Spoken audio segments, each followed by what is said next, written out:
a abrupt emergency. We are wrestling. I think there's a lot of issues with that company. They're going all in for these documentaries. I want to be champion. I want to be the one to carry that flag. Hate being a wrestling fan and love being a wrestling fan sometimes, but realize we're all just selfish pricks. It's business. So when guys start getting released and stuff, I got questions that need to be asked. We are Wrestling Extra. What is up? We are Wrestling Maniacs out there worldwide. I'm the host with the most, Mr. We Are Wrestling himself, the best one, Donnie, here with... What is going on? Voice of the faithful for Blitzkrieg Pro and your resident old man, Phil McManus here for We Are Wrestling with a little bit of... That's right, and for today's extra, we are going to be talking about the Pro Wrestling Illustrated Top 10.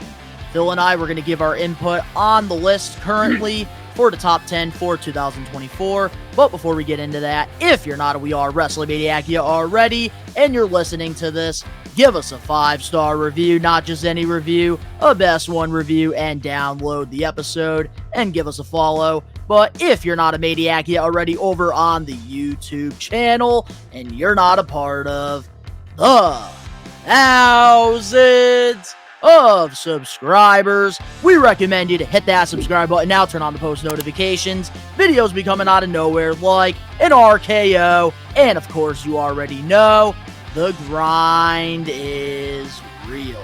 Phil loves the introductions, just want to put that out there before we get started. It's like I'm equally impressed and annoyed, which is like my relationship with you, so it kind of fits, dude. Hey, I'm doing my job. I'm a twiner. Sometimes I'm a face, sometimes I'm a heel. I just started learning that term from Ricky Knows Best. Well, Ricky does indeed know best. I mean, dude, that man is a walking wrestling encyclopedia. Like, it's almost like Rain Man levels of knowledge, dude. Like, fucking big ups to Ricky, man. Ricky has been stepping it up here, so gotta give him a big shout out for that. So now let's go over the list, and I actually do have a couple takes from Ricky Knows Best and Rage Circus, Ben, two other guys that are a part of the We Are Wrestling podcast. You can check out every Friday, wherever you get your podcast, or you can watch the video version on YouTube. So here is the list for the Pro Wrestling Illustrated Top 10 2024. At number 10, Mystico, who is formerly known as Sin Cara to the US fans. At number 9, the Ring General Gunter. Number 8, Jon Moxley. Number 7, Maxwell Jacob Freeman, MJF. Number 6, Damian Priest. Number 5, Naito from New Japan. Number 4, Seth freaking Rollins. Number 3, Will Ospreay. Number 2, Swerve Strickland. And the number 1 pro wrestler of 2024, the American Nightmare, Cody Rhodes. And before we do give our input on the list, I will share Ricky's thoughts on this, and he did quote tweet this and said, and I quote, "The list is wrong. Cody should be number 6, Gunter number 4, Ospreay number 1. I don't know why MJF is 7. He's not even top 10 this year." Okay, all right. Like, I mean, very bold take. There's a lot to talk about there. That's a lot. That's a lot from Ricky. And from the Rage Circus, Ben, instead of criticizing the list, he said, "I'm particularly applauding Damian and Swerve the most. They're the most improved, and both ironically became world champions during the list timeline." So Ben is very happy to see Damian and Swerve on the list. Okay, fair. I think so too. I agree with that. So, I mean, how are we going to do this, man? Are we going to respond to their stuff first, or do you want to just crack this top 10 right down the middle, man? Like, let's respond. I say let's respond to Ricky and Ben first, and then we'll get into the list. We'll start at 10, work our way to 1. All right, then. So the first thing I got to say about what Ricky said is, can you read me the MJF quote of it? I will. So Ricky said, "I don't know why MJF is number 7. He's not even 10 this year." And I think before you do give your thoughts on this, Phil, I do want to let the Maniacs know, because a lot of the times I feel like when people are criticizing the list, I think they forget how the Pro Wrestling Illustration does it, which I do have the rules here. So pretty much the results are from, let me pull it up here just to make sure I get the facts right. Okay, here it is. All right, so here's how they usually do it. So the rankings is from August 1st, 2023 to July 31st, 2024. And pretty much they base it off win-loss records, championships won, quality of competition, major feuds, whatever they're doing in wrestling promotions all over the world, and overall wrestling abilities. All right, cool. So what I'm going to say with that is, I agree with Ricky on that 100%. Where the fuck Drew McIntyre at? That man put in a fucking year. Quality of matches, did. championship matches, dude.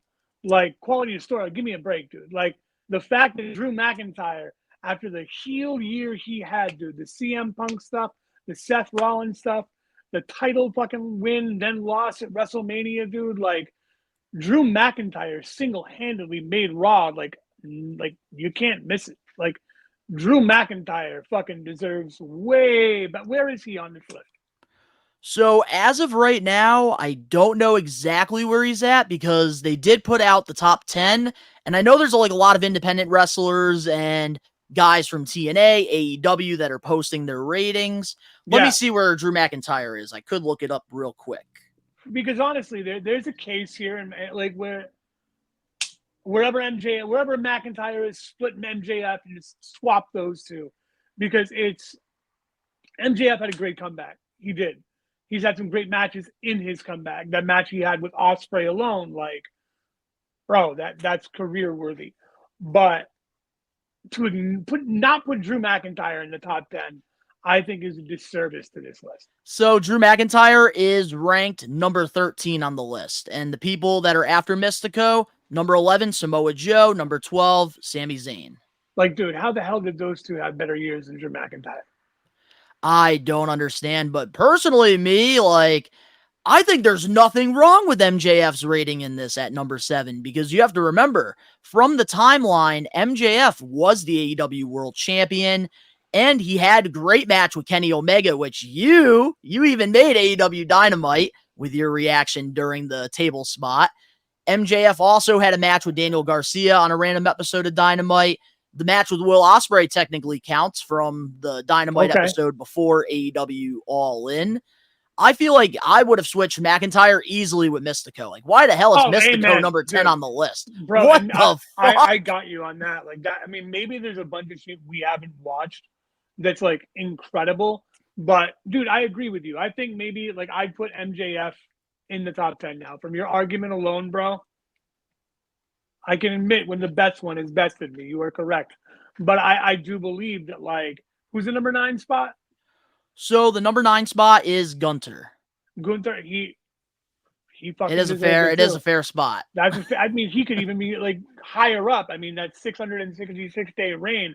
Now he's the world champion, king of the ring, the match quality. I mean, God, dude, fuck, how is he not top 5? Like, especially if they're counting win losses, because Gunther only lost one match within that duration, and that was against Sami Zayn at WrestleMania 40. That's wild to me, bro. And I mean, I was there for that, dude. That was wild, man. Like, I don't get it. Yeah, Gunther should be higher up so far. Drew McIntyre should be in the top 10 so far. What the fuck is Sin Cara doing there? You know, I mean, someone drop a fucking link to a match that's going to make me fucking say, oh, wow. Yep, I get it. Or and like it's not like he did. And also, too, because AEW has that Forbidden Door relationship with CMLL, which I believe is what Mystico is wrestling right now. And, like, he even did some stuff and, like, wasn't really that memorable, like, what he did at Forbidden Door, like, some of the matches he had on a random episode of, like, Collision and Rampage. I don't know. And, like, it's kind of crazy, too. Like, even last year and the year before, we had, I believe, Josh Alexander in the top 10. Right. So I'm surprised that there is no TNA, like, top 10 in here. I'm very surprised. That's fair, but I'm pretty sure once the women's one gets released, I guarantee you Jordan Grace will be, like, in the top 5. Oh, amen. Definitely. Absolutely, dude. Absolutely, man. Like, So you Can't want wait for to go that. down the list from 10 to 1 and we can give Yeah, our man. thoughts? What did Ben say again, dude? Let's give Ben some love here. What did Ben say? All right, let's give some Ben some love. So here's what Ben said pretty much. He particularly wanted to applaud Damian and Swerve the most. They're the most improved and both ironically became world champions during the list timeline. I mean, I'll just give him love again. Great statement. There we go. Like, I agree with that 1,000,000%. Oh, me too, absolutely. Because Damian and Swerve, they both had great years with Absolutely. with their promotions. Like Swerve, he just got a massive contract negotiation re-signed with AEW. He's locked in until 2028. And right now, arguably having one of the best feuds in all of AEW with Hangman Adam Amen. Page. Amen. Going from being in like this goofy group called Hit Row to now like being the first black AEW champion, he has done so much in there and he really built the stock up. And then with Damian Priest, man, like he has just gotten better and better through time. And then they picked the right moment to have him cash in that Money in the Bank. And yes, the title run at first was a little stale, but then it got really good when he started to turn babyface. Amen, dude. Like, honestly, the everything you said about Swerve is 1,000,000% true. That man, like, what a fucking year, dude. Like, from where he was to what he is now, God, dude. That's God mode right there. And that's for Damian Priest, man. There's an old adage in wrestling that sometimes the man can make the championship and sometimes the championship can make the man. Damian's run, his title run won't be remembered as like a great title run, but the championship made him a main eventer for life and it made it believable. And I think it's the first of many runs. I think this will be the first run of Damian Priest, many to come over the years. I think that he's going to enhance his character and his craft over the next 3 to 5 years and just become like a legend in this business. And I think this run and getting him to that status where he was a main event player and deserved to be in that main event, by the end, that championship made him. He's not going to fall south and never be in the title hunt again. I mean, I think we got like a main eventer for life there now. And that's great. Oh, absolutely. And like with Damian Priest, like I think that championship really helped him just get over with the casuals. Because now, like people that, let's say they're just looking for a night out and they go to Monday Night Raw, they're going to know who Damian Priest is a lot more now than they did prior last year. Amen, dude. I mean, his which is always a stock good went thing. up. Yeah, always I mean, a good thing. When your stock goes up with the belt, man, you're the best, your stock goes up. And some guys take that and they like use that momentum and stay at the top card for a while. And they never really get bumped back down. But he took it and ran, man. Like he went with it. And I mean, dude, now news coming out that he was gonna be Namor in fucking MCU, dude. Like that dude missing out on that opportunity. yeah, I feel so man. bad for him. Right, man? But like, dude, good things are coming his way, dude. Like you just know that this is gonna be like big things for him. Oh, absolutely. 1000%. And with Damian Priest, he has just had this incredible like improvement as well. If people haven't checked out the Peacock documentary on him, highly encourage checking that out. Great documentary from start to finish. And you're an old school fan just like myself. Who would have thought Punishment Martinez would be a top guy in the WWE? No one. Never in a million No years. one. No one, dude. No one saw him and was like, I believe he never that and he guy. never like won he never won the Ring of Honor championship either or anything during that time. Man, it's wild to look at some of these guys and just see how much they've transformed and what they become, man. It's a wild time, but let's crack this top 10. Well, perfect segue because speaking of transformations, at number 10, Mystico made honestly, the list. What are we both going to say about this? We don't know. Well, obviously we don't really know much because we don't watch CMLL or like any like Mexico wrestling. Drop us reasons why. Show me reasons why underneath. That's what this video give me for. Comment down below. There we go. Right down there. Anybody that watches Mystico, let us know what matches we need to watch. Like Ricky, you know best. Ricky, let me know. Ricky, give me some matches.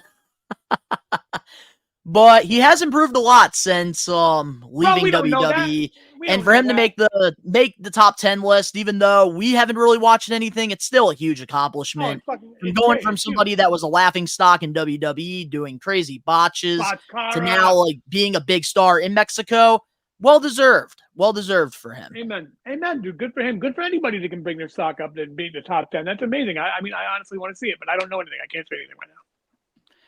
At number 9, we have the ring general Gunter. Should have been higher. That's all. We've already covered so much about how much fucking this man just had a stellar year that, like, I really can't wait to be like that. This is what I'm gonna do.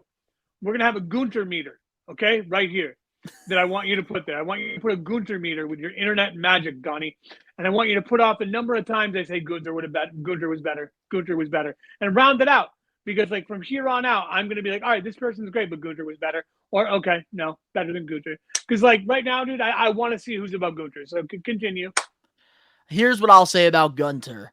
I think that next year, because now that he's the world champion, I feel like the title run, he's not losing that title anytime soon. No way. I feel like he's going to make the top 3 next year. That's a prediction. Hell yeah, man. So who we got number 8? So at number 8, we have Jon Moxley. Gunter's way better. Hey, come on, man. Well, obviously, I would have Gunter over Jon Moxley from this list. Give me a break. Easily. Give me a fucking break, dude. Like, no.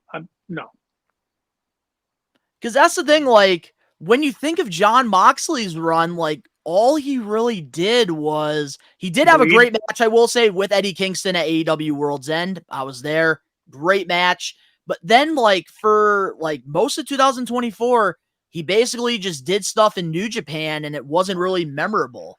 So I really wouldn't have him at number 8. I feel like they put him at number 8 because last year he was, like, number 3 on the list. So they probably didn't want to throw him way up in the list. But that should be McIntyre's spot, in my opinion. Fuck yeah, dude. And Gunter was way better. Way better. At number 7, we have MJF. Your argument, man, was so good. Like, it was so good, Donnie. But I got to go Gunter was better. But not by much. Ooh, but that's the tough part, because MJF did main event AEW All In with Adam Cole, the very first one. And then he also had that classic with Omega. Time out. That wasn't in the window. Oh, wait. Yeah, you're right. Wasn't in the window. That wasn't in the window, bro. Yeah, because the window was from, what the hell? July or something, you said. Yeah, dude, that wasn't in the window. Yeah, so the window is from August 1st, 2023 to wait, no. That is on the list. All right.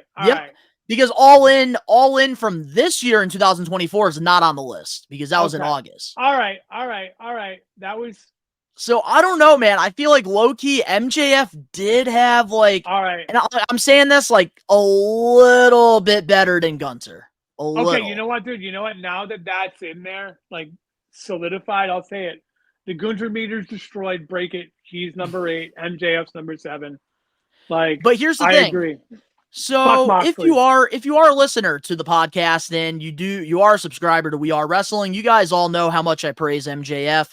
I think he's the greatest wrestler right now. And I could even put like my biasness to the side. And I think MJF being at number 7 is actually fair. Very fair.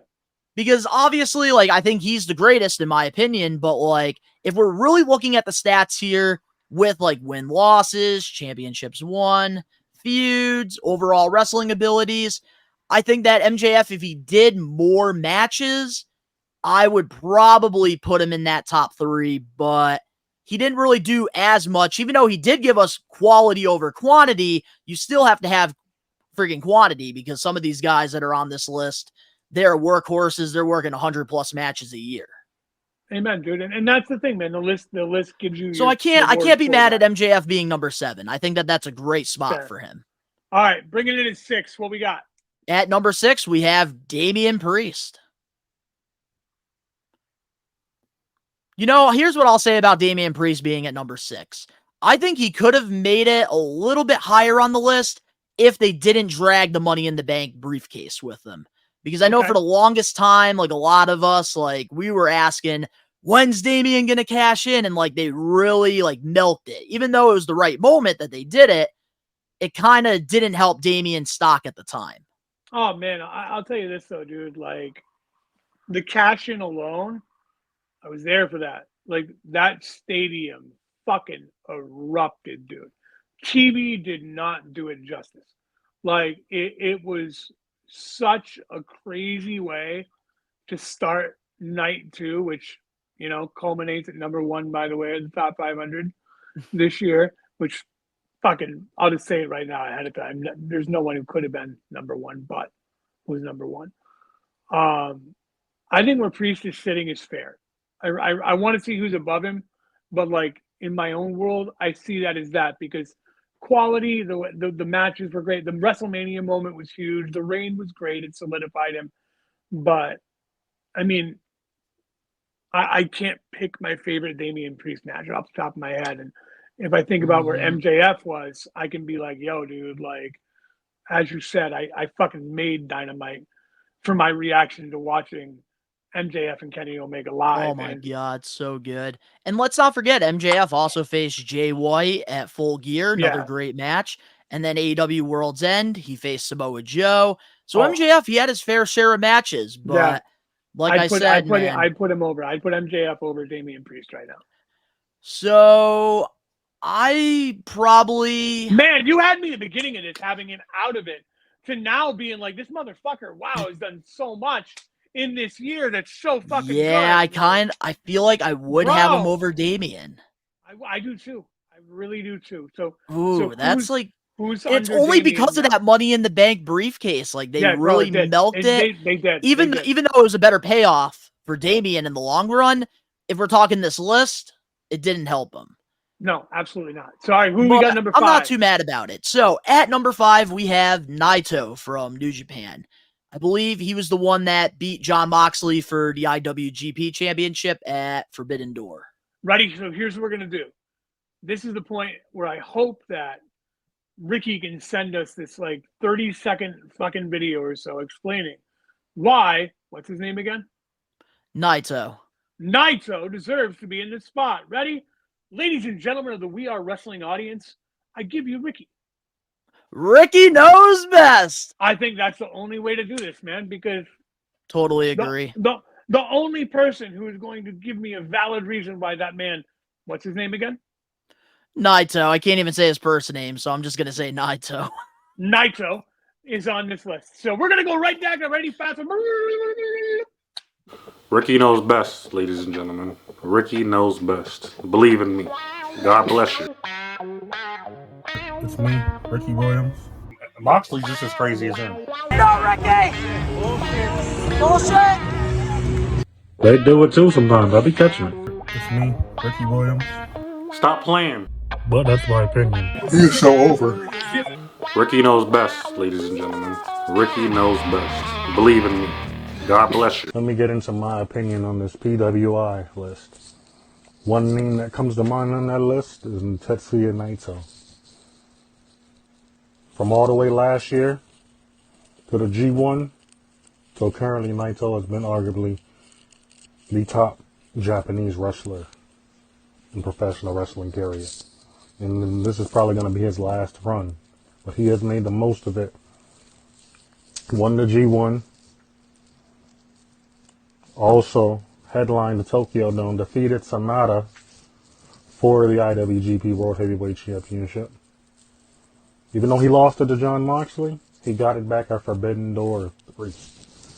Naito has had one of the best years of his professional wrestling career, all the way from last year to now.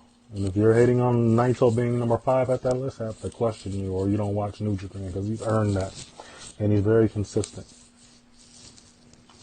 But that's just my opinion. Let me know how y'all feel. Wow, Ricky, that was... Wow, Ricky! Oh my God, I'm not going to argue with you. He's number 5. Number 4! So now let's get into number 4. Somebody that we do know, Seth freaking Rollins. That man... I can't argue with the spot. Like, he had a great run with the World Heavyweight Championship. He was being a workhorse. Bro, he was. He deserves it. bro, Seth Rollins he could be the MVP of the year. Like, I mean, if you really want to put the person who like really did the most work, and like Seth Rollins fucking solidified so many storylines, elevated a championship that was brand new, dude. Like, always performs with his promos, his fucking entrances alone, dude. All of his matches, all while fucking injured, dude. Like, Seth Rollins is Messed up knee, messed up back. he's a fucking wrestling god, dude. Like, JBL coined the term, but like Seth Rollins, dude, like, more than hats off to him. Like, that man Makes it look so easy. He's a modern day Shawn Michaels, dude. But I think better. I'll go on record and say it. I think he's going to end up being better. Now, Phil, you're going a little too far there. You're going a little too far. I'm a giant HBK mark, dude. But like, we're not done with Seth Rollins' career, dude. You're right. You're right. He's got more in the tank. What he's done is so comparable to what Shawn's done, dude. Like, I don't know, man. Shawn's one of the all-time greats, and I think Seth Rollins is going to be too. I agree 1,000%. And I'm actually okay with this number 4 spot because he was a workhorse throughout the year, made that World Heavyweight Championship so prestigious, which is why he got the number 1 spot in last year's rating. Yeah. So Amen, honestly, dude. like with Rollins, I really like have to give him credit where it's due too, because I remember going into WrestleMania, he had to work not one feud, but 2 feuds. And I'm not even gonna lie. Ooh, I'm gonna save this take for. Let's get into number 3 actually, so I can give you this take. All right. At number 3, we have Ricky's favorite, Will Ospreay. And here's what I'm gonna say about this: I love Will Ospreay, one of the greatest. But because Seth Rollins was this workhorse, working with all these injuries and having a world heavyweight title feud with Drew McIntyre during Mania season, and then getting thrown into the final boss in Roman Reigns tag match with Cody, I'm sorry, that takes a lot of talent to be in 2 marquee matches for WrestleMania and trying to make the championship prestigious while also trying to like put over the final boss. I gotta go Rollins over Ospreay. I gotta, even though I'm more of a fan of Will Ospreay than Seth Rollins, if we're really looking at it, like I can't discredit what Rollins did. The dude was hurt, and he was doing all of this. Will Ospreay is the greatest wrestler alive right now. He will give you the best matches with anyone. He's just gifted. Seth Rollins was the best wrestler of the year. Not just in the ring, but he was one of he carried so much. He had a better year than Ospreay, dude. Ospreay, we're just getting a taste of. He's going to be here for a long time coming. To not give Rollins the flowers he deserves this year, like WrestleMania 40 was the biggest WrestleMania of all time. WrestleMania 40, night 1 and night 2, like will go down in history. Like, and you can't discredit Seth Rollins was a huge part of both massive nights. Massive. And you see, like, here's why, like, I have to give Rollins, like, the credit where it's due, because Cody and Roman, they only had to feud with each other during it. So, like, night 1 and night 2, they were still working with each other. But then Seth Rollins had to work with Drew McIntyre as well as going to SmackDown. So the dude is working both Raw and SmackDown during this time. You got McIntyre, Punk, Cody, The Rock, Reigns, the Bloodline. Like, bro, he was a workhorse, bro. Like, absolutely. And like I don't know, man. WrestleMania 40 and the build up to it, it was so fucking well done.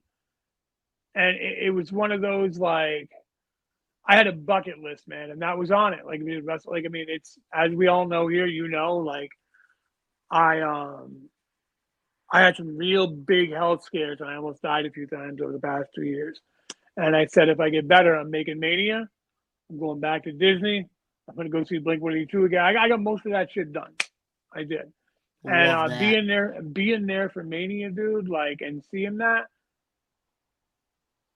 like, bro, it was monumental. Like WrestleMania 40 will go down as the start of the Triple H era, the culmination of the Avengers type endgame storyline in wrestling, like, and the return of the best form of The Rock we've ever seen. Like, you really can't tell me that top two alone for those two because of that, man. I can't argue that at all. And getting into Will Ospreay now, like, I'm like not upset that he's number 3. Like, even though in my list I would have Rollins over him, this in 2024, the top 500 list. But I do feel like, and I'm gonna say this right now, I think next year in the 2025 PWI top 10 list, Will Ospreay will be number 1. Oh, more than if likely, he stays dude. healthy. If he stays healthy, absolutely, dude. There's probably Because no right now he is already off to a killer start. Oh, he's on a great fucking run, match dude. with MJF. Even better match with Pac at All Out. And now soon he's going to be working with Ricochet. Yep. Seeing them two work and then again. I feel like by the end of like the deadline of the list, I think Will Ospreay will be AEW World Champion too. I agree. And that will solidify him as number 1 on the list. And I want that to lead into him and Omega so bad. Me too, because I think that's the thing. We got that in New New Japan, but we never got it in the US. So that would be a great thing. Which, shout out to AEW. They're finally starting to pick up some momentum now, and I'm so happy to see that. Will Ospreay, though, being number 3, not upset about it, but I would have Rollins over him. But now let's get into number 2. We have Swerve Strickland. What a fucking year. What a story. What a year. Like, one of the guys on the indies who everybody loved working with, a guy who still like goes and watches wrestling shows. Like, it's that man didn't forget his roots. That man deserves all the flowers he got. Like, he deserves the contract he got. He's changing the fucking business right now. And dude, when he took that knee from Danielson, man, and then dude, that was such a fucking cool moment, dude. It was like, man, you've earned this. Like, that just shows you how far he's come. And that's the thing, man, with Swerve. He has just continued to progress throughout this list here, and he's really got himself in a great position. He got very over with the crowd with the whole when I swerve and I drive. Yep. With Prince Nana, which shout out to him for being number 1 manager too on the list. Oh, no doubt. Gotta give him a shout out. He deserves it.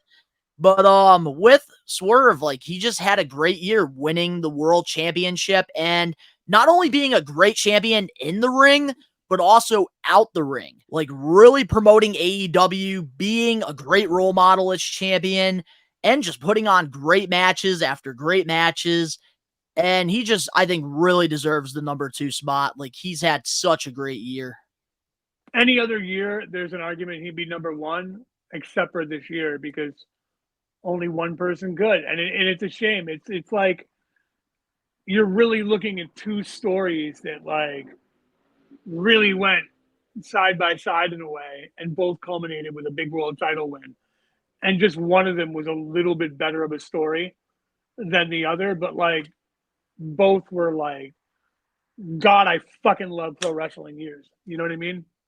Yeah, this year, like, a lot of these guys that were on this top 10 list could arguably be in a better position. But that's the thing. Like, right now, we're in a boom period here. And at number 1, obviously, it's the American Nightmare, Cody Rhodes, who finished the story.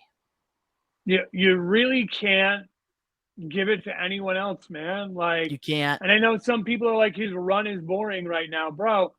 Back when he won the Rumble, all the way through that Mania season, man, night 1, night 2, there was not a dry eye in that fucking house, dude. Like, that was the end.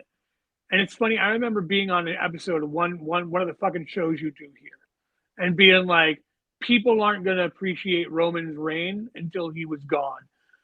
And then it's going to happen around like fucking 3 months later. Everyone's going to be like, holy fuck, was that just like amazing? Hey, he literally went, Phil, from fuck you Roman chants at SummerSlam to we want Roman. 1 year difference.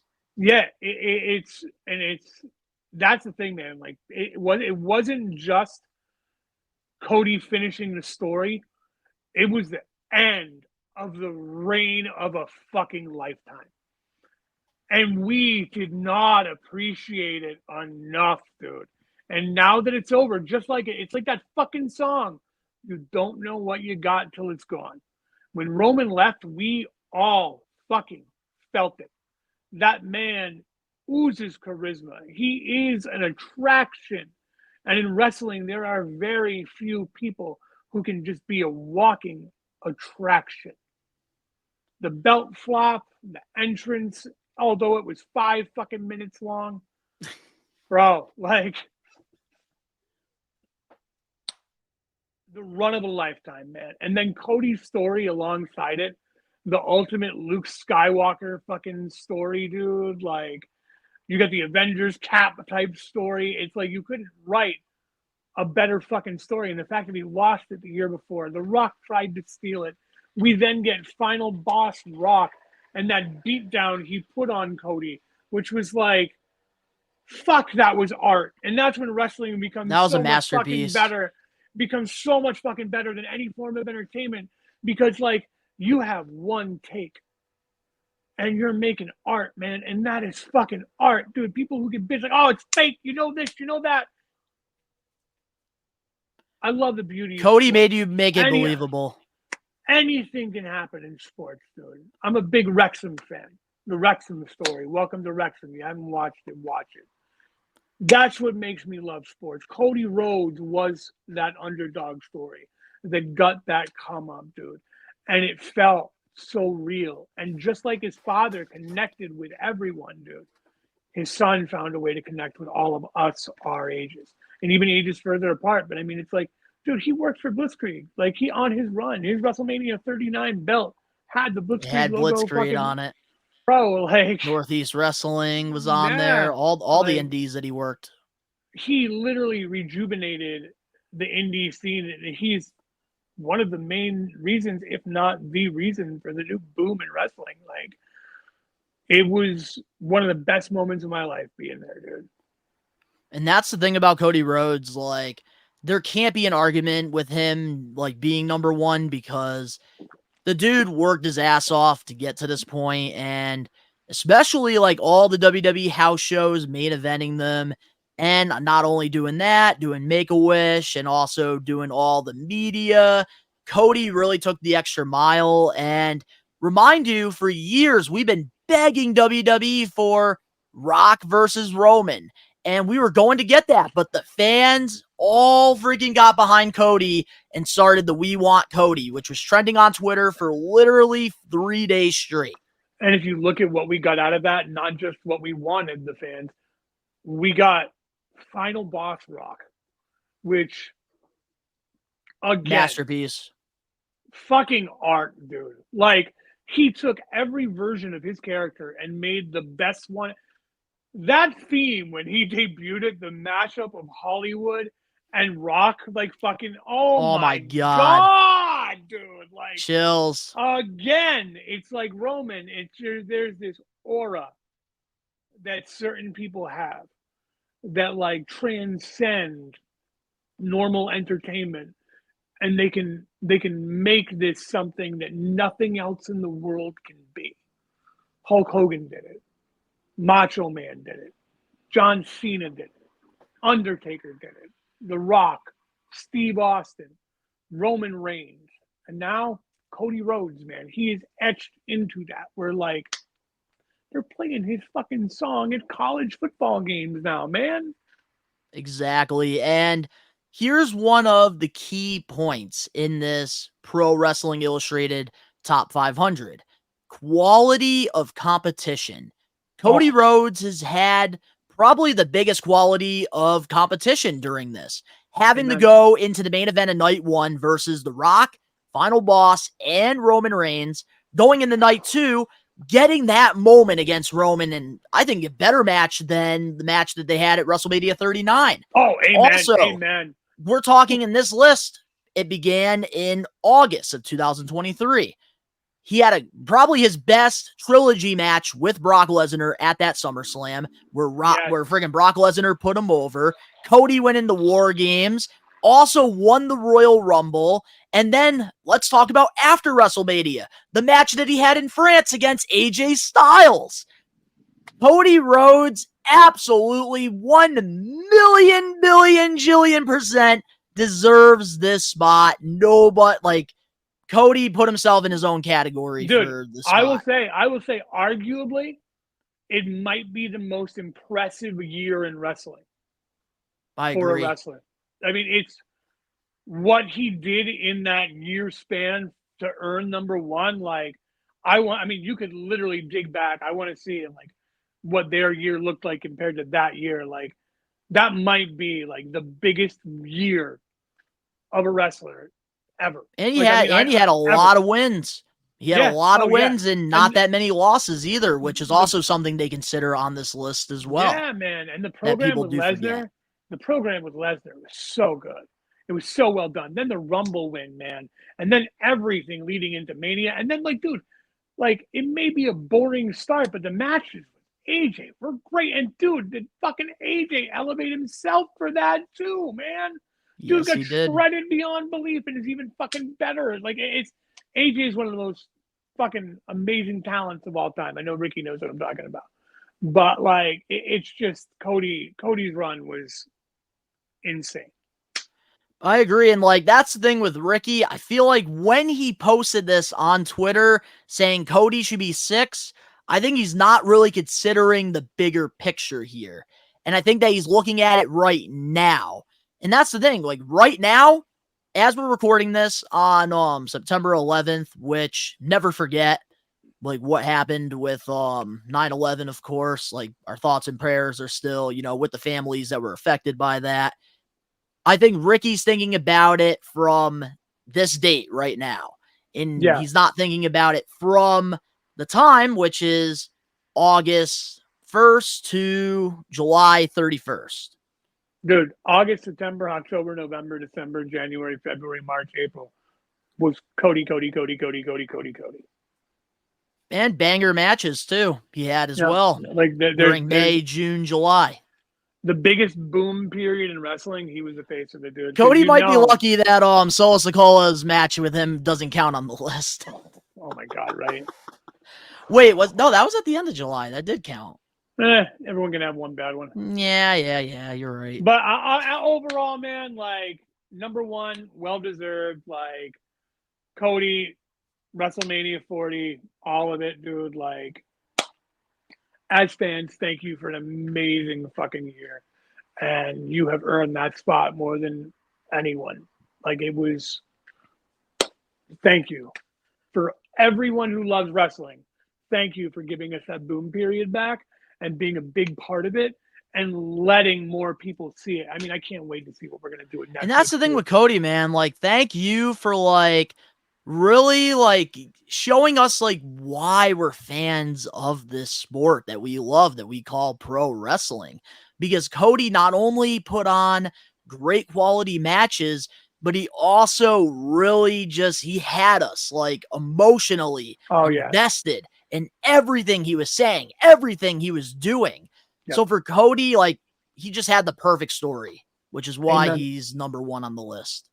Amen, man. And there's no argument there, dude. None from me, none from you. And I mean, what a way to wrap up the PWI top 10 out of the PWI 500, man. What a great extra, man. This was fun. This was a lot of fun. Brother. Which, before we do close off, I will share the top 10 color commentators as well, which I'm going to tell you this is why we're not talking about this, and you'll see why, Phil. So I think I already know. At number 10, we have Matt Menard from AEW. At number 9, Vita Scott from New Japan. Number 8, somebody from AAA. I'm not even going to try pronouncing his name. Number 7, Booker T. Number 6, Pat McAfee. Number 5, Taz. Number 4, Matthew. He was known as Aiden English. He from TNA. Number 3, Caprice Coleman from Ring of Honor. Number 2, Wade Barrett, WWE. And number 1, Nigel McGuinness, AEW. I didn't hear a name that should have been there. Yeah, that's why we're not talking about it. Michael Cole should be number 1 on this list. There's no arguing about that. And that's why we did not cover the top 10 color commentators. Oh my fucking god, dude! Like That my is reaction, like fucking criminal, Phil. I really thought it was going to be like I was going to only be mad that Excalibur was number 1 and Michael Cole was number 2. Hold on. But- Yo, even Excalibur and Tony Schiavone, they didn't even make the list. Oh my goodness. Vic Joseph didn't even make the list either, and he's pretty good too. Corey That's- Graves, that's fair. He shouldn't be on Yeah. the top 10. But Michael Cole isn't that. Oh my god. We're even Matt Menard, a wrestler, over Michael Cole. bro. Oh man, that's why we didn't cover that. Just want to put that out there for anybody Yep. wondering. But what a top 10 list for the men pro wrestlers of the year. I'm sure we will be doing a women's one eventually, but let us know in the comment section below your thoughts on the Pro Wrestling Illustrated top 10 list. We want to hear it down below. If you guys enjoyed this, make sure to smash that like button now because we will be putting out more extras. So we're not going to try to like pile in all the news in the podcasts anymore. We kind of want to spread it out. We want to get Phil involved more. Ricky knows best. Maybe even get Cam Van Dam on here since he never wants to freaking do any podcasting. If you're not a We Are Wrestling Maniac yet already, subscribe, turn on the post notifications. If you're listening to this, give us a 5-star review, not just any review, a best one review, and download the episode. The link's down in the description below. You can go follow Phil and I over on our social medias and other adventures, all that down below. And of course, to all the We Are Wrestling Maniacs out there worldwide, Fuck we are, you. take it over. Peace. Fuck you. We are wrestling